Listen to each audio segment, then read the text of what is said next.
Hello, I'm so excited to have you here. I wanted to start off by recording a few episodes to really set the scene of what is embodied life coaching. Who am I? Why am I doing this work? And what are the foundations that it will be useful for you to know, particularly as you go through and listen to some of the guest episodes that I've got. So I am Louise and I am a life coach. I predominantly work with high performers who have created these very successful lives on the surface, but underneath recognize that they've got some patterns that aren't necessarily helping them in their lives. So, maybe they experience some perfectionist traits. They find it very difficult to switch off. There's lots of people pleasing going on. Kind of like slightly compulsive behaviors, so maybe slightly addicted to work, maybe that like they do an awful lot of exercise, they're very regimented with their food, so there's lots of stuff going on in order for them to manage themselves, and we work together to help them to understand where some of those patterns have come from, and then also to unwind those patterns, but not just at a mindset level, at a kind of a body and a nervous system level as well, which is where the embodied part comes in. So that is what I do. And who am I? So around about 4 years ago, so I'm recording this, 1st of December 2022. So about 4.5 years ago, I was working in London. So I'm from the UK, in law. So I was a tax litigation solicitor, and I did that for about 10 years. And at the point when I left, I was running a team of lawyers doing VAT litigation, which essentially was helping very large corporations with VAT challenges that they had with our tax authorities over here, HMRC. And whilst I was very good at it, I didn't particularly enjoy it. And I reached a point in about May of 2018 when I realized that the only part of my job I actually enjoyed was supporting and managing and leading people. So I'd made this decision at that point to start to consider a move away, to do something that was more people focused. And my sister suggested coaching, which I'd never heard of. I looked into coaching, and in true Louise style, was sort of there messaging in the office that afternoon, a company to say, please, can I come and be a coach for you? When you get to that point in work when it's like, I can't be here anymore. I was there. And I spoke to a lovely, lovely lady who actually, when I became a coach, was my coach supervisor for 3 years. And she said, no, you need to get some qualifications and do some other stuff. But it started this trajectory of me moving away from law and really focusing on my passion of helping and supporting people. But how did I get from tax lawyer to someone who helps people with their deep-seated early stuff, right? Because when I say about the patterns I help people with, I start from a place of, well, what happened when you were very little that set the wheels in motion for these patterns to be in place now for you as an adult? What's the stuff there that is unresolved that needs looking at? And I would call it childhood trauma or development trauma. A lot of people don't like that word trauma. I'm sure we'll do an episode on what is trauma in my world, but that is not the conversation for today. But how did I end up there?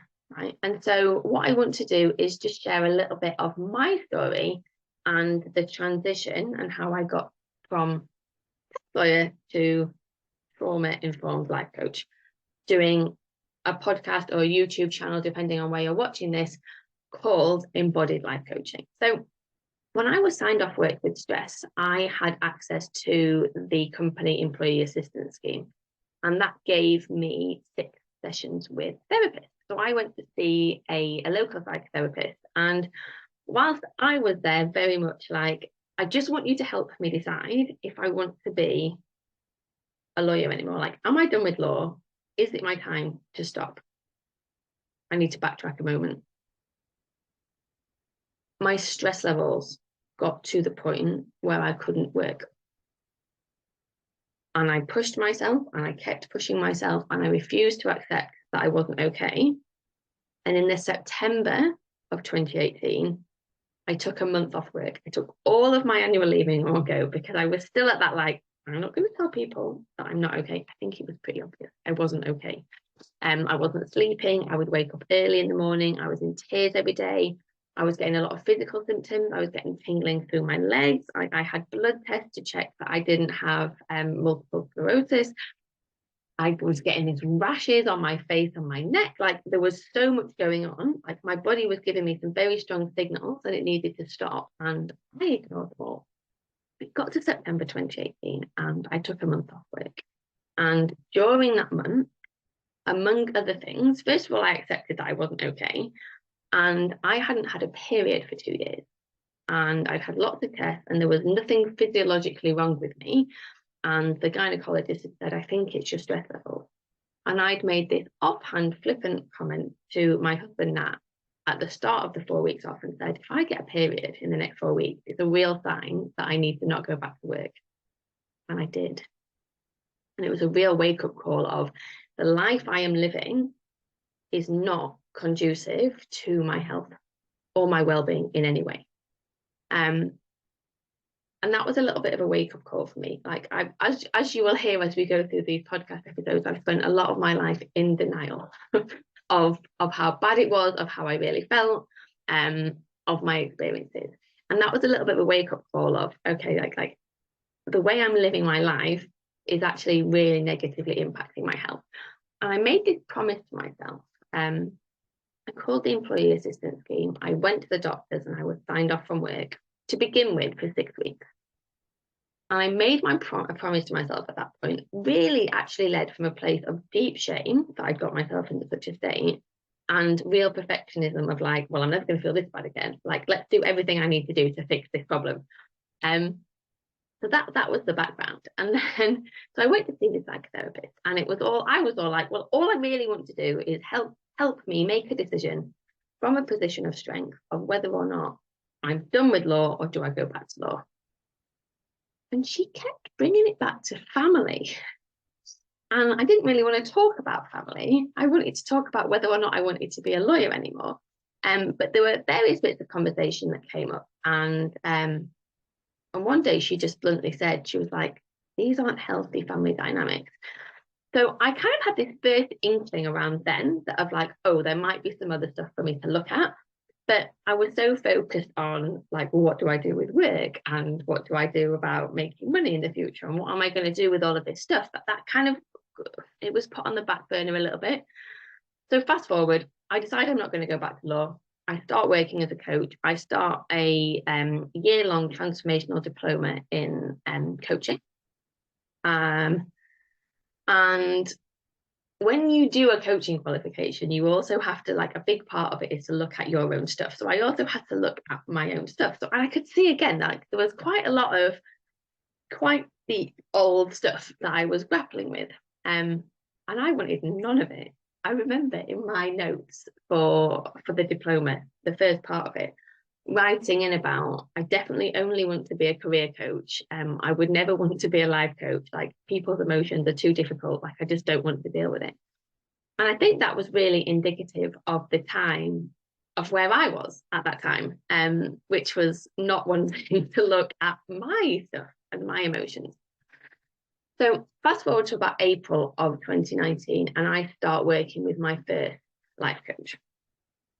And I remember one week bringing the topic of conversation of my family and like some of the pain around that, and feeling like, you know, having grown up in an environment where I didn't feel particularly loved, I didn't feel approved of. I always felt like I had to prove my worth, and even as hard as I tried, it was never quite good enough. And I remember I think I saw this to begin with. I think I saw her about once a month, and I sort of went the next month. I got more family stuff to talk about, and I was so annoyed. And I was like, I talked about the family stuff last time. And she was like, right. So she was like, so what's your expectation? I was like, well, I talk about it, it's dealt with and it's done. Oh, funny, that was 3.5 years ago and I'm still doing it. But it was, it was a real wake-up call to me of, like, actually, this is something that I'm going to be working on for a long time. And it's something that I'm really going to have to look at. So over the course of 2019 and 2020, I did an awful lot of unraveling and understanding and making sense of my past, the impact that it had on me, how it impacts me now, some of the patterns that I had. And I would say the sessions were probably like a third focused on my childhood, my marriage now, because we take all of our stuff with us. And I took a lot of the patterns that I learned into my marriage, most of which weren't particularly helpful or healthy to be functioning within a marriage. So there was a lot for me to work through there. And those of you who are super critical and not very nice to your other half, I've been there. So there was a lot of that to work through. And then there was probably also a third of working through the work that I wanted to do in the world. So being a coach and everything that being a new coach brings up. And any new coaches listening to this will know, like, it's a real, like, you start your business with all of this lovely vision of how easy it's going to be and how people are going to come to you because you want to help them and it's going to be great. And then the reality of that is often somewhat different. So all of that happened.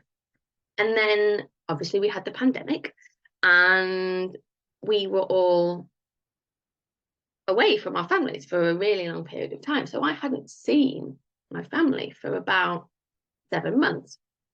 And in the September of 2020, my parents came to visit. And I'm not going to go into details on here, but I'm just going to say it was a bad weekend. It was a bad weekend that really opened my eyes to what my entire life had been.